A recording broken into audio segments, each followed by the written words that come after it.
FX5U32M. Okay? Sorry, yeah. Okay, so it's FX5U32M. So here you see FX5 CPU, you click. And of course here FX5U lah, so it's the two subtype. So you press OK, you want a ladder diagram, not the SFC and other types. And then when you press OK, it will generate the initial document for you. So it says what the addresses are and things like that lah. So once it has created the new project, you will have the blank space for you to actually do work. So the other thing to also note down is that if you want to run this program efficiently, you might need to have a sound, otherwise it will become very, very difficult. And unfortunately, I'm not recording this, so you all have to remember and to help each other to remember how all of these things goes. Okay, so this is not good now, so that we can move.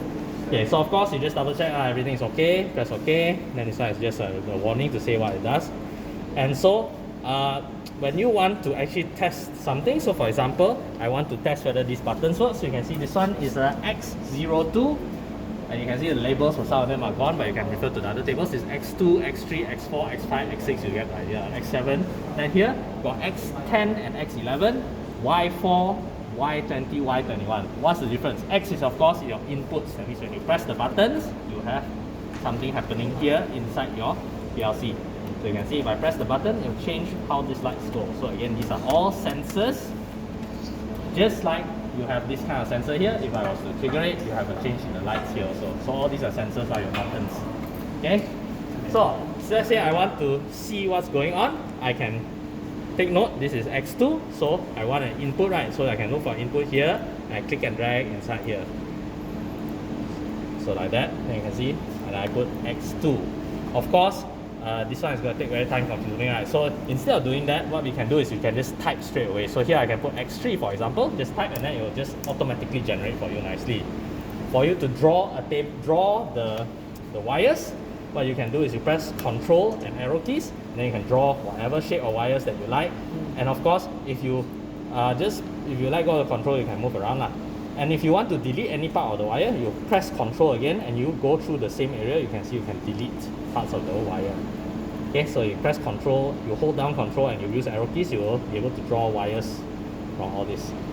Okay, so anyway, there's a lot of wire drawing already. So now I want to actually draw a ladder diagram which I can use. So how do we do that? Is we need to make sure that you have your input, then an output. So let's see.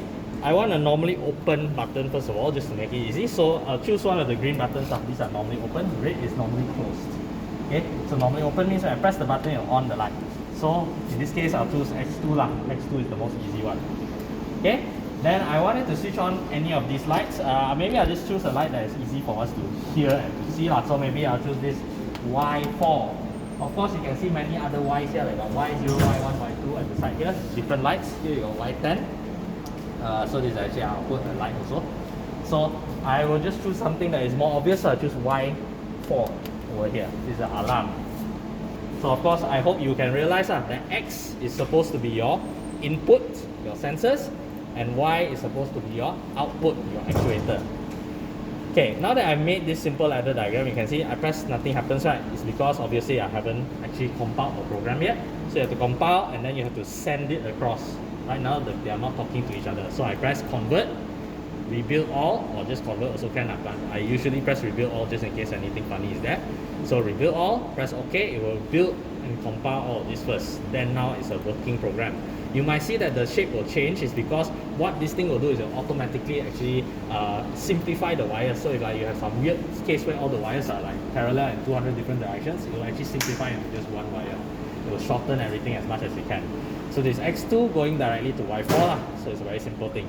Also, if you find that drawing the wires using the control and arrow keys is too difficult, you can use this yellow color square over here on the screen.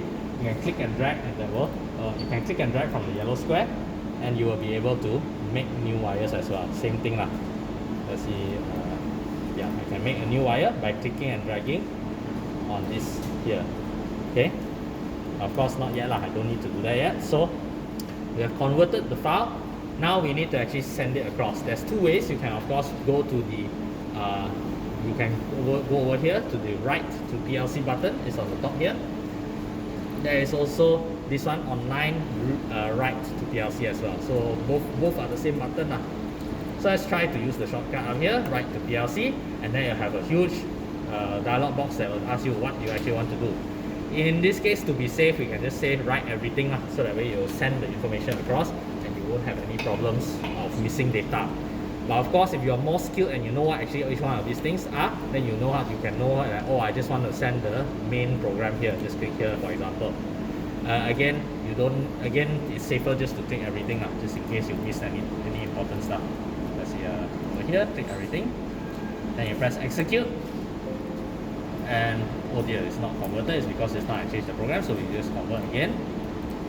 And then press the write to PLC again. Select all, press execute, and then you can see it will start to write. Let's see. So just in case, you might find that this PLC is not really set to off or anything yet. So it asks you whether you're sure you want to write it lah. So you just double check that this PLC is in the standby mode and not the running mode. Okay, so standby mode is in the middle part lah. You make sure it's off. Then you press the yes button, which will of course stop the CPU, stop it, and then make sure that it's writing everything. And then I'll write slowly lah. Okay, so no data, that's fine because I didn't do any comments, that's normal. Press OK, and then you can see it has been completed already. So that means this one is already uploaded inside, but the PLC still don't know. So it's just like when you install new thing in your computer, right? You need to reboot the computer. So you go down to your PLC, you press downwards on this switch, and then you can see the error thing will flash.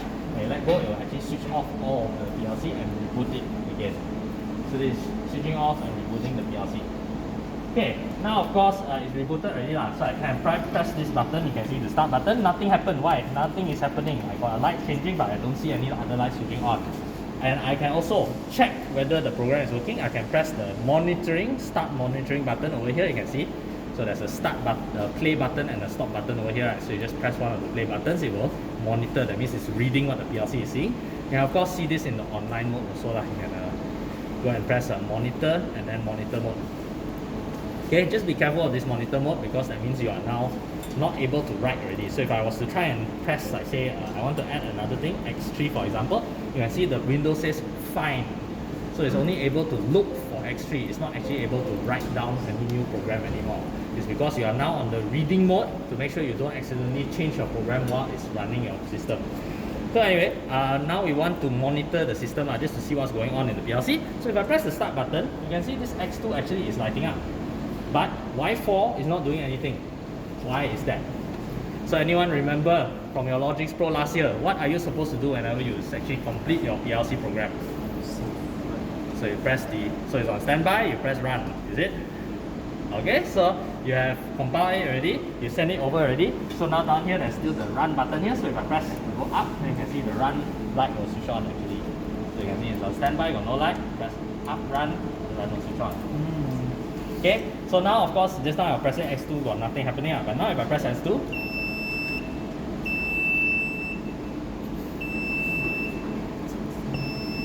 so that means you must make sure to have pressed the run button, then only your program will actually apply. If you go back to standby mode and you press this start button, you can see nothing happens. Even though this PLC actually does know that X2 is being pressed, it doesn't actually have any program running, so it doesn't actually switch on this Y4, this buzzer. So make sure that you understand all of this, because this is extremely important for your safety. You do not ever switch on a PLC while it's on the run mode, because you never know, maybe somehow this sensor is connected to say a double acting cylinder. So the more you press it on and then this thing is pressing something, like touching something, so it's on, sending the signal, then the double acting cylinder hit you on the face. So you always make sure that it's on the standby mode, then only you switch on the PLC and then you double check the program. And you only switch on the start button, the start mode, the run mode, when you are sure that you don't have any body parts near any of the dangerous things. So those are the kinds of warnings. Of course, once you are more skilled on it, then hopefully it will be more easy for you to get used to this. But again, for now, you try to just make sure that everything is on standby mode, and then you don't simply put your fingers on the computer, things like that, and then start running. Okay, so that is your simple sensor operation as well as your simple actuator operation. So the X and the Y of these things. Now, pressing a button to switch on this thing, maybe you'll find it too boring lah. So I now want to maybe switch on by doing maybe say a conveyor belt. Now, so there is two problems with the conveyor belt. You can see here is got a couple of extra addresses. It has Y5, Y22 and Y23 lah. So you can see on your own tables as well if your tables are still working. But basically, it's Y5 is to switch on this computer. You can see it's still off when I don't do anything. So okay, let's stop monitoring first of all. And let's see if I can change this from Y4, I change this to Y5. Okay, so I'll double click here. And then I'll change this to Y5. Why nothing happening? Why is it still Y4? It's because, don't forget, you are still on the monitoring mode. You are still on monitoring mode. So for you to go into writing editing mode, you have to always make sure to go to here. You can see there's a pencil here, read mode, write mode. So you click on the one with the pencil, this is your writing mode. That is when you can go hover over and press Y5, and then it will change into Y5 already, just like that. Now of course, right now if I was to press the run button, you'll notice that nothing happens, no difference, it's still running Y4. Why? What have you forgotten to do? Yeah, you not only forgotten to reboot, you also forgotten to actually write to the PLC. So if I reboot now, of course nothing happens also. Reboot. Okay, switch on. Okay, so rebooting didn't do it because this is only in your laptop. Yeah. So now you want to actually send it to the PLC. So that's switch it to standby mode, and we send it to PLC. Press write to PLC. Press the execute button, it'll tell you, oh, but it's not converted, oh, you didn't make it into a way I can understand, so you have to convert it nicely first. So you press pause, you press convert it nicely. Okay, so you press OK, convert nicely, then again write to the PLC. Okay. So this is again just to show you how to even switch on this computer. You have not actually gone to switching on this conveyor belt yet. This is just to switch on this computer module only. So now it's done. Let's just have a test to see whether it works without rebooting. Sometimes you get lucky, this one actually doesn't need to reboot one. A lot of the time though, they do need to reboot. So it's always a safer practice to reboot. Okay, so you see, this one actually managed to do it without having to reboot. It's because sometimes this program itself has a setting to tell you to reboot the automatically. So you can see when I press this button and hold it, you got this computer switching on. When I go to the button, it will switch off. But you'll notice that the conveyor belt is not moving right. Now holding this button is a bit painful, so I will try to choose something which actually can hold the button. So let's see, maybe I will choose this X4, 2, 3, 4. So now this one, X4, and then this one is Y5 already. Then maybe I'll choose another one which is to actually try to move it forward. So you can see Y22 is forward, Y23 is reverse. So maybe I'll choose a couple of buttons, so X2 and X3, 4, 5, X5. So X2, I'll make it go forward, Y22, and then X5 to go backwards, Y23. Y22, Y23. Okay, same thing, you always, once you have changed your program, always press rebuild, and always press the write to PLC button. And of course, again, you have to make sure, usually if your PLC is not stopped, you can see here, do you want to write to PLC after executing no stop? Because this PLC is still under the running mode. See when I press on the effect. So you should always put it to the standby mode just in case you electrocute and explode yourself. But again, if you forget, sometimes this one will also be able to tell you, oh, you're still in the run mode. Are you sure you want to do it? You can lah. It's not good practice, but actually if this is still in run mode, you can press the yes button and it will remotely stop your PLC for you. So send a signal to say stop running everything. So now if I try to press this, nothing happens already, even though it's still in the run mode. So you can see it has written everything, and again it tells you to reboot, which will tell you, oh, I can actually remotely reboot the thing also. So you don't even need to go down and keep pressing it. Again, don't rely on this. Sometimes it goes wrong. Okay, so now if I press this, you can see I switch on the computer, and then make sure your hands are not on the conveyor belt. If I press this button here, it will move the conveyor belt forward. If I press this other button here, it will move the conveyor belt backwards. Once again, Y22, Y23. And again, you can see that this program didn't tell you what's being pressed. It's because you're not in the monitoring mode. You have to press start monitoring mode, then only will tell you what's going on. So you can see X4, this one is actually switched on. That's why I switched on Wi-Fi. This computer, switch on, the computer will switch off. Okay, and of course, if I switch on again, computer is on. If I press X2, it will actually go forward. That's why you can see Y22 is on. Yeah, you can control the speed by turning the knob over here. Of course, I recommend that you go slowly, otherwise you might end up destroying your stuff. So some students will halfway screwing things inside, so like you have some screws on the thing, and you switch on the thing, all the screws fly forward. So Just always be careful lah. So of course again, reverse, same principle. Again, you can also control the speed by here. Again, recognize speed up this. Okay, so that is of course your sensors and your actuators, but you will notice here that this is a lot of buttons that you press lah. You do not have so many buttons to work with when you are doing the real thing because you're going to be moving your conveyor belt, you're going to be switching on a few of these air, which let's try the air now as well. So let's just see how to switch on the air. First of all, just double check the pressure that you have over here, the pressure gauge. Make sure that if it goes too high, that means more than half, make sure you be careful lah. And count the connection. Basically, when you turn this one to switch it on, so of course, have the air coming out. Just double check that you're holding.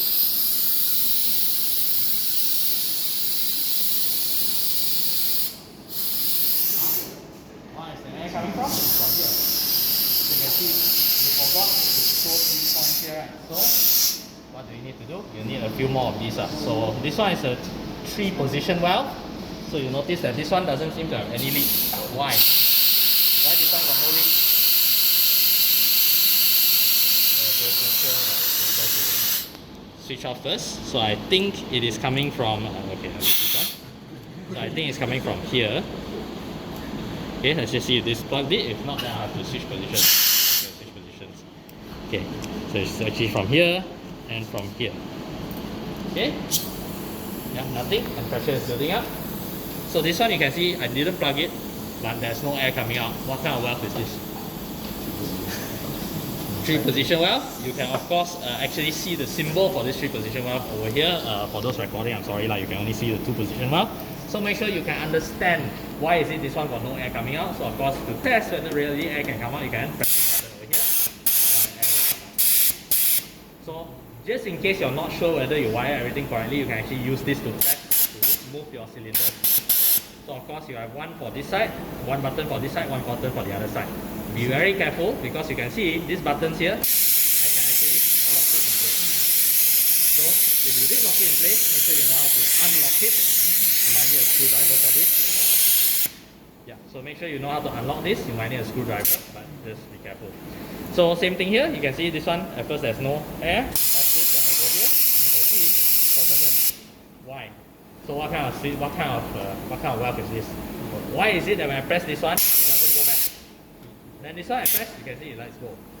Compare that of course also to this one. This is a single 1-position valve. Let's just see if this one is dangerous or not. Okay, this is not dangerous, good. Okay, so you can see this one got no air. Press, let go, no air. What's the difference between this valve and this valve? What's the symbol? So make sure you know what's the differences are between these two valves. And why is it that this one, when I press and let go, it will stop having air? Why is it this one when I press and let go, it still has air? Of course, you can know all that from your pneumatic symbols. I hope you all still remember how to read your pneumatic symbols.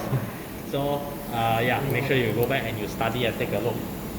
Okay, so the reason why is because this one has a spring return, this one got no spring lah. So no spring obviously that means you press and let go, nothing will just stay like that. This one got spring, that's why if you press let go it will stop.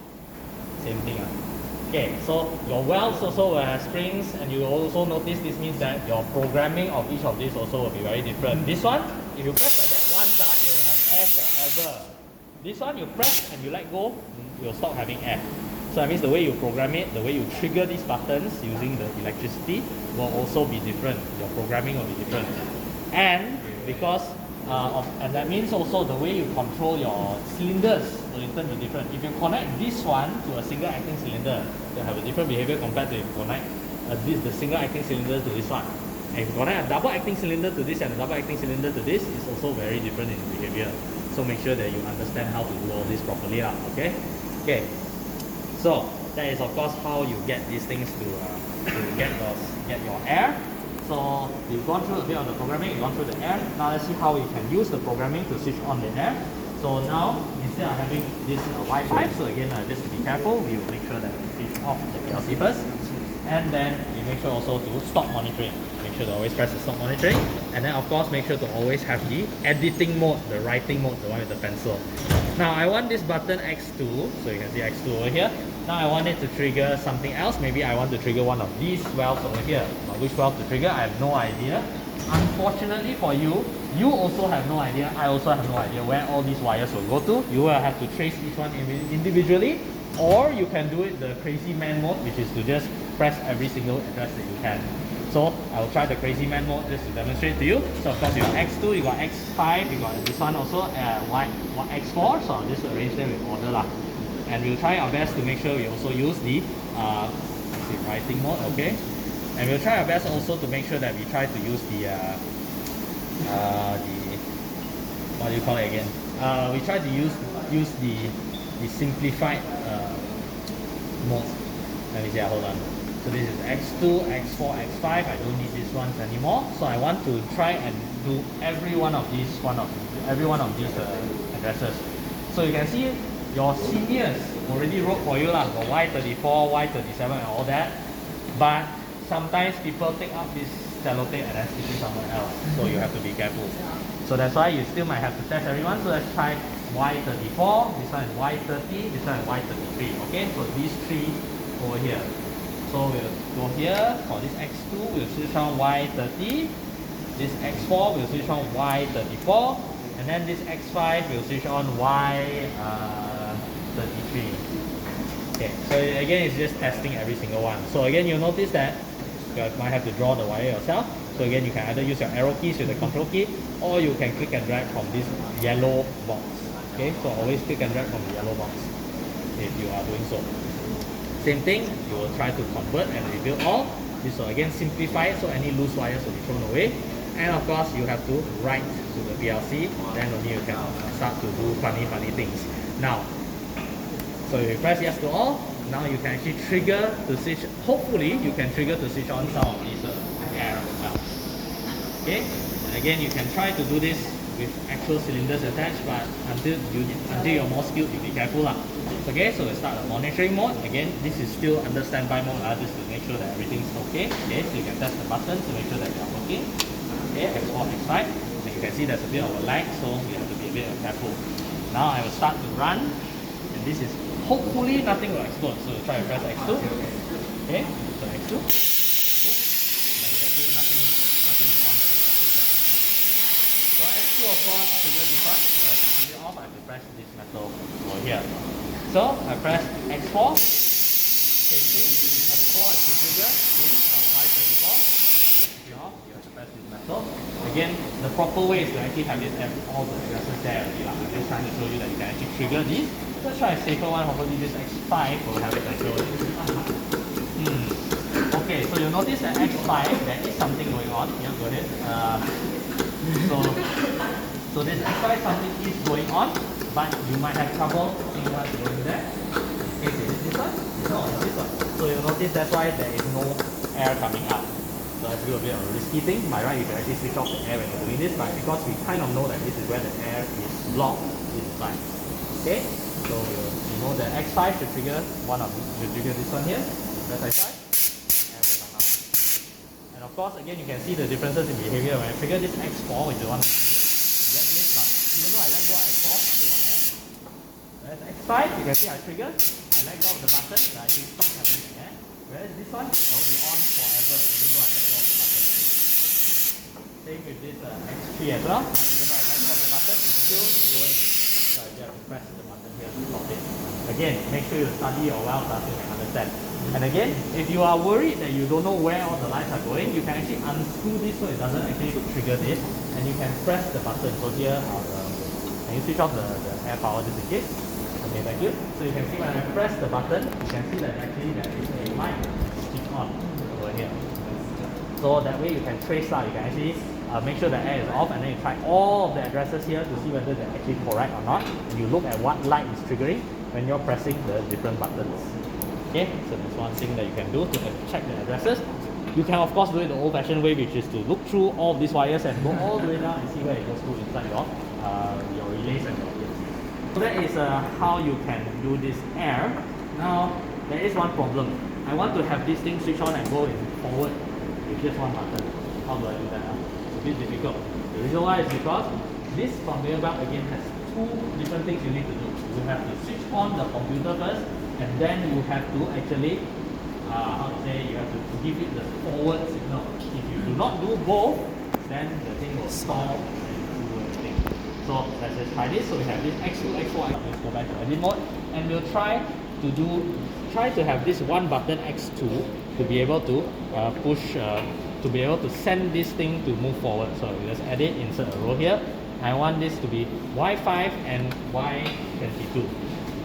Let's see this one, Y5, and this one, Y22. Oop, I have to make the wire first, then Y22. And you can see it will make the wire nicely for you. This Y34, Y33, I'll just delete it so that we don't have any kind of dangerous things can happen. And we can try to convert and send this over to the PLC, same as always. So again, convert with all, okay, and then send to the PLC. That means write PLC. Okay. And already you can see this is a bit of a frustrating thing, especially when you're debugging at 6 o'clock. You don't know whether you can go home or not, and then you can see there's so many steps just for you to send in your new program. So you want it to go faster, you plan everything before you come into the lab, then that way you don't suffer so much later in the year. Also, of course, to make it go even faster, you can also use your own computer with a faster processor, which is what I'm doing here, just in case that one you need to do more maintenance to make it faster. So anyway, X2, I want it to go forward straight away. So of course, this means that if I press X2 and I let go, it should go immediately. Now, so let's try. Press X2. You can see I'm on this thing, but then you have an error code AL46. What does this mean? It's because what? Sorry. It's because there is a slight delay. So when I press this button here, it will switch on the computer. It will also switch on, send the forward signal straight away. So because the forward signal is already on, the computer switch on after that, right? So it's like, oh, what am I supposed to do? Suddenly I wake up already got someone telling me to go forward, but I haven't started anything yet.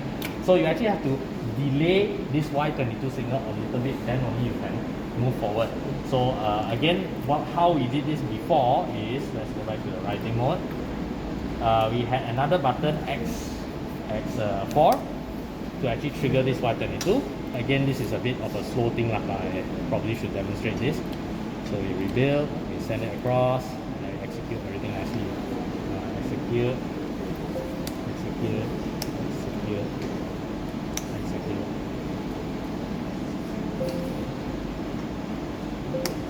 Okay, so now it's rebooted already. We are now under the monitor mode as well. So we're going to start monitoring. So again, if you press X2, you switch on the computer. When you press X4, it will move forward. Okay? What happens if you press forward first and then you press X2, X5? You can see you get the error signal. It's because you have given the forward signal and then you switch on. So the only way for you to let it go forward is you have to switch off the forward signal and then let it go, and then it will go forward. So that means how you're going to do that is you need to actually have a delay. How do you delay something in PLC? Delay. Yeah, what's the yeah, okay, good, timer. So so this of course, yes, you say delay, I understand. So anyway, X22. So now you want to delay before you go to Y22. So how do you make a timer in this kind of way? So this is of course different from your Alan Bradley style, right? So how do you make a timer? T01, very good. So T4/1, T4:1, T4/1, right? So how you used to do it in your Logix Pro Alan Bradley style.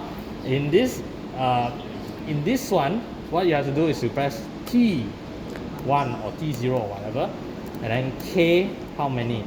So T is of course how many.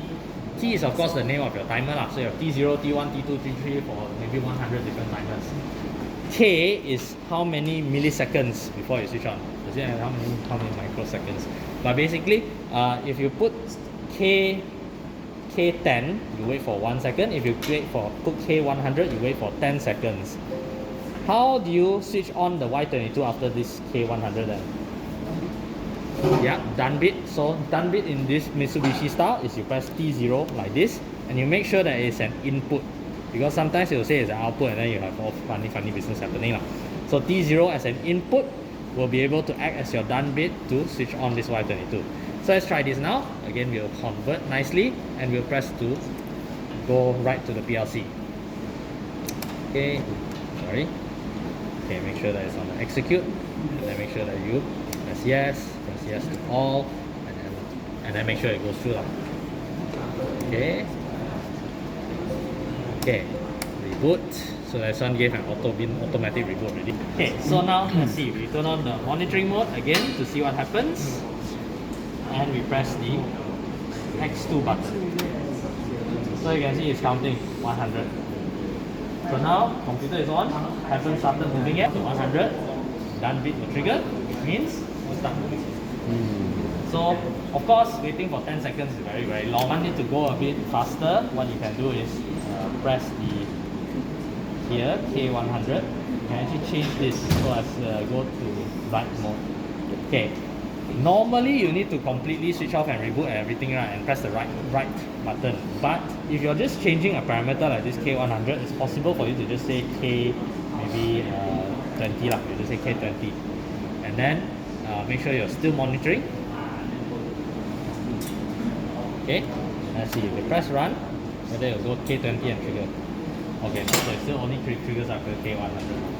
Okay, so if you change the parameter, unfortunately, you still need to actually reboot the whole thing. So you need to send the program down still. So let's see, we have to go convert again, rebuild, press OK, and then press the right to PLC button.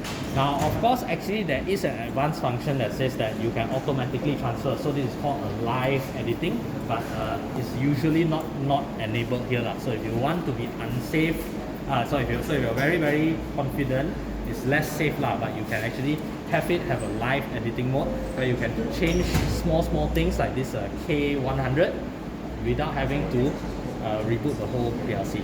So now it's set to K20, so be careful. I just press it on. So let's see, when it counts to 20, it should start the computer already. So same thing, when you change the timing, you still have to do it. This applies also to counters. So if you have a counter, how do you actually program it? Of course, same thing, you go to edit mode. Now instead of T0, I'll put C0. C is of course for counter lah. And K20 is a bit long lah, so maybe I'll put a K5. Okay, and then this one, I make sure that this is also C0 because now it's also being switched on by counter. And I want this counter to be triggered by something else besides X2. So maybe I'll put so this X2, I'll use this one to actually switch on the computer, X4. X4 over here. And then I'll use this X2. I'll use a different button, maybe I'll use X5. So this one to switch on the computer, then I press this 5 times to switch on. So X5. So X5 will do the counter this time. Okay, so same thing, always convert to rebuild everything. Once rebuilt, then you can start to write to the PLC, execute. Okay, and of course press yes to all, and then get ready to press enter for anything that happens. So again, read nicely, it's nothing, press enter. Okay, then it's not okay, then usually you can do a remote. So you press OK, then press close, monitor mode again. So now I'll switch on X4, this will switch on the computer. And now you can see X5, I'm going to press the button. 1, nothing. 2, nothing. 3, nothing. 4, nothing. 5, and it starts. So this is how you use a counter. Same thing also, you might have to be able to know how to use the reset function. So, oh dear, redo everything again. So let's switch on to motor first of all. And you can see this the counter is triggered already. If I press to switch on, you just get an error because Y22 is on before I switched on the computer. Okay, so we need to change that. So let's go back to the editing mode again. Now we want to reset. So maybe X5 we already took already. So maybe let's take let's say 5, 6, 7. So X7, we'll use that to reset. So how do you reset? You press the RST, and then you point this RST wherever it's supposed to go. In this case, I want to RST C0. So you can see it appears as RST C0 like this. This also applies to things like timers and other stuff like that lah. So if you want to switch on, if you want to reset to switch off something, you use this RST symbol. And let's do something else as well. Maybe this X5, what if I want to trigger something else? Like say maybe I want to latch on something so that I switch on forever. So let's try maybe one of the lights. Okay, I'll do the alarm and the light over here just to show how. I'll do the alarm just to show you how it works up. So maybe now I have a few empty buttons, right? So let's see X5, X3. So first of all, now I want to use this normally close button. But the problem is if I connect this normally close button here, right, it's going to be on forever. So I'm going to be deaf. So how do you turn this normally close button into something where I press that when you switch on the buzzer? So this normally close button is X3 first of all, and then the buzzer is Y4, is it? Y4. How do you turn this so that when I press only it will switch on? So you should already know the symbol. This one you double click. So you know A, normally closed input, then it inverts the input. So this one normally closed button, you press, it will switch on this rather than switch off the thing. Okay, so let's just try this now because I've inverted the input. So now you know how to actually use the counters, you know how to use the timer, you know how to use normally closed inputs to invert the signals. Now, normally closed input is very important. Why? Because you'll notice that you have these types of what's it called? These sensors over here. So this one is always on until you trigger by blocking the signal. You can see it's always on. Then only when someone comes by and blocks the signal, that's when it switches off. So again, there's a setting for this. But basically, if you don't have anything blocking the signal, then it's on forever. But then it's off forever. Then it's on forever. Sorry. So you have to check out whether it's on forever or off forever over here. Okay, so this one is set to normally closed. That's why it's so this one, when there's no trigger, it's actually off. Then when you block it, then it triggers to switch on. But anyway, so let's invert the signal. So now again, this is a normally closed button. So if I was to press, okay, press the play button, and again it's already running. So if I press this, you can see it on.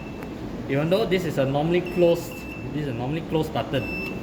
By right, if I did not do this normally closed input, it will be on forever and then it will be deaf lah. Basically, it will be on forever. So again, let's switch to something more, less annoying. So let's maybe use this for Y. Just use this Y3. I think this is Y3. So this is a light. Okay, so you switch on this light. Okay. Okay. In fact, never mind. Let me just reboot everything lah because there is too many stuff already. So now I have to teach you how to latch stuff. So do you remember how to press a button and then it's on forever, and then press another button and off forever? So using this normally open spring return push button, you press once, it will be on forever. Then you press the stop button, it will be off forever. How do you do that? So do you all remember your latching circuit? So of course you can do your standard way. So let's just do your normally closed push button here, X3. So that means this one always allowing through. And then we have a go button, a start button, this X2, which will start to switch on something. And you use this light here, Y3, to switch on. Okay. Now, of course, with this method, I still have to hold X2 to switch it on.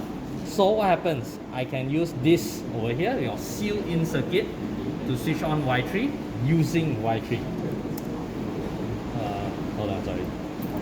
So this one off. Indeed. So here you put Y3 over here. You use this as a normally closed input, normally open input.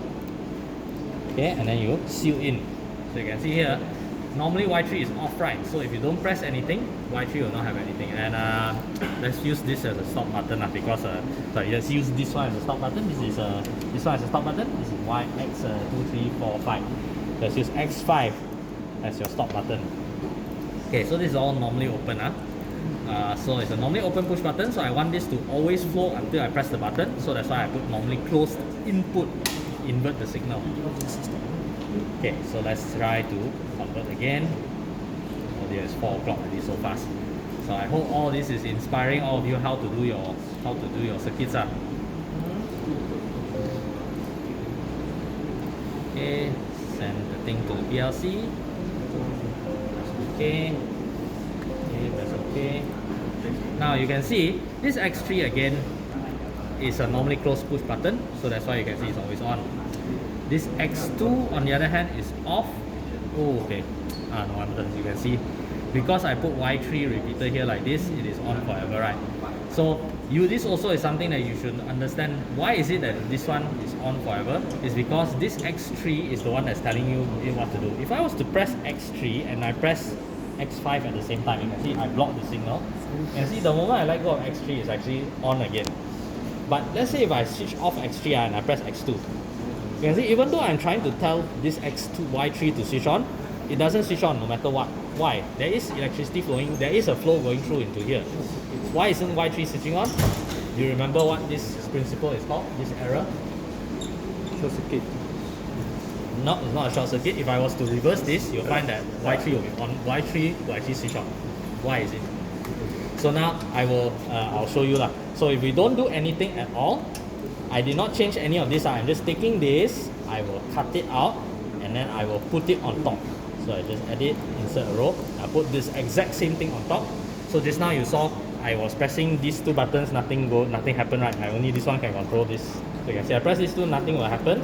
Only this red button will control it. Now I do the exact same code, it's just I change the order only. What happened if I do the exact same thing?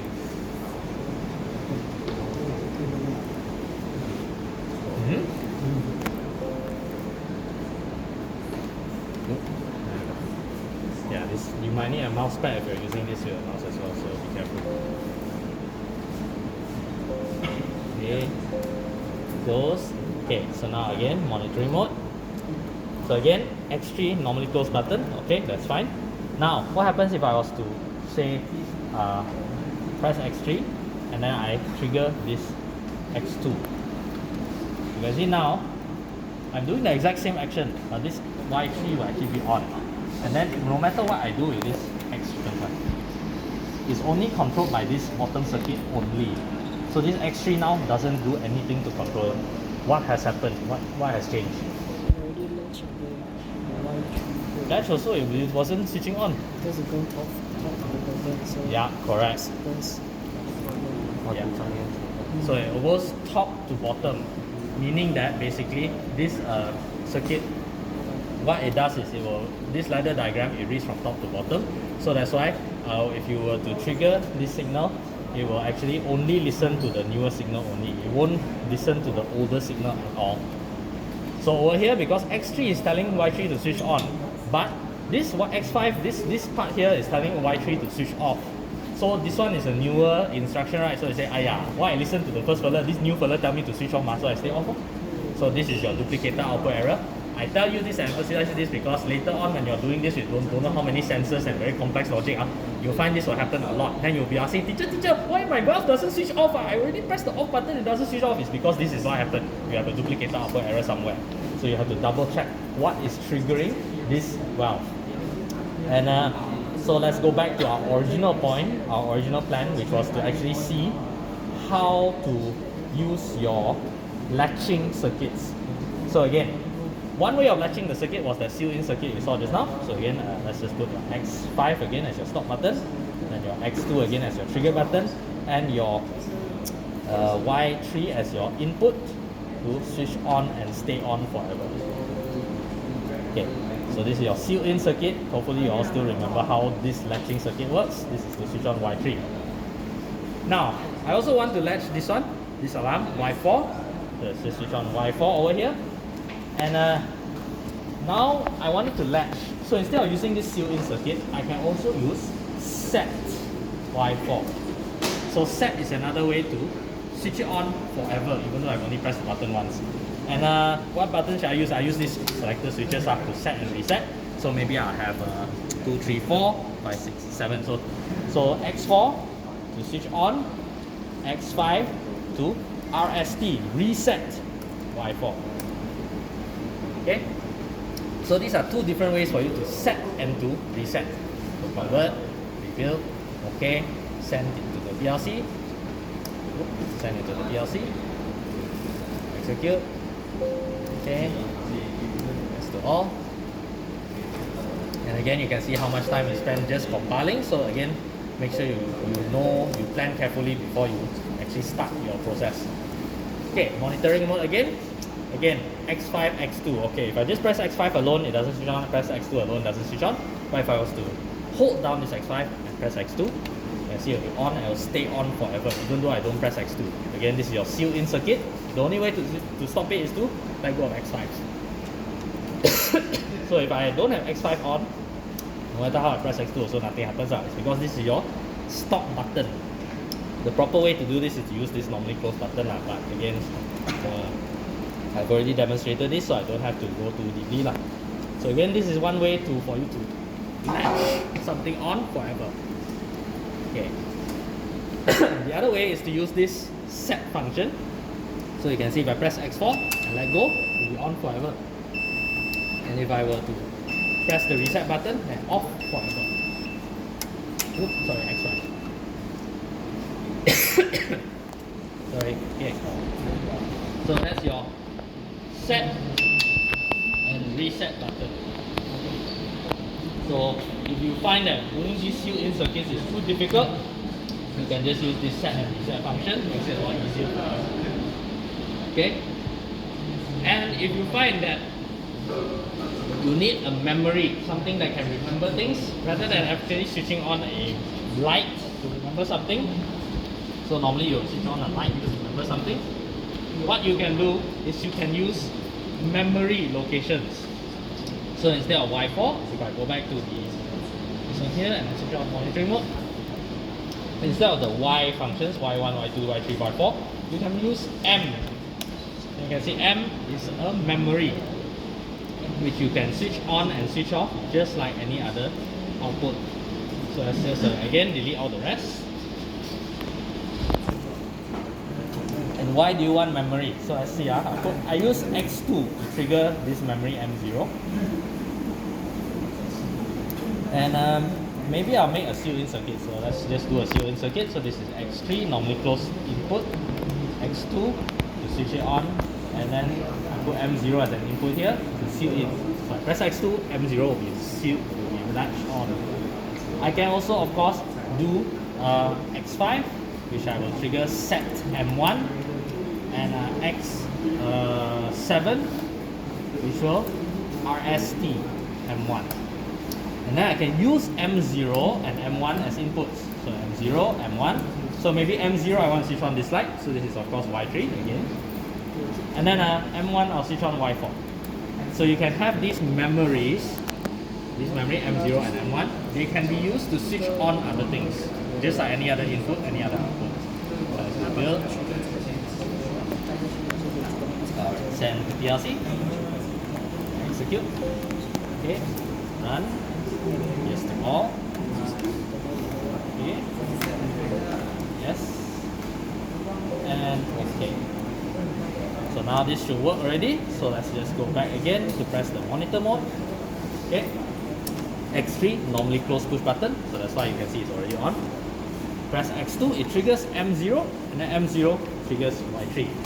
If I was to switch off this thing by pressing X3, the stop button, I should be off forever. So I don't actually have to hold it down and have it on forever. Instead I can actually let go and it's on. So you might want to use this to switch on your conveyor belt later on. So remember, conveyor belt, you need the timer, you also need this memory to switch on, then you can trigger the conveyor belt in different ways.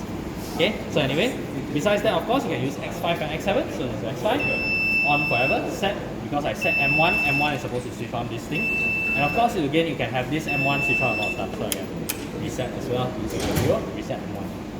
So why do you want memory? Is because you might say, okay, I want this thing, this one button to switch on 20 different things. So I can switch on this particular cylinder, I'll also switch off another cylinder, so I'll use this memory also, normally close stop button. And then also, I will be able to switch on the conveyor belt, and then I will be able to retract some rotary cylinder. So by using all of this memory, you will be able to trigger a lot of different things with just one step. Okay? So that is what I can think of to teach you all. So good luck. You can now continue on to try your best to make your system work, and you can ask me whether your design is okay or not if you still haven't run your design with me. Okay? So that's it. Thank you very much, and I'll see you in a few seconds. I'll finish up your design. Okay, I'll close up now. Okay, so 没有 stop，stop 那你上一线不是骚扰哦，这你不要 stop。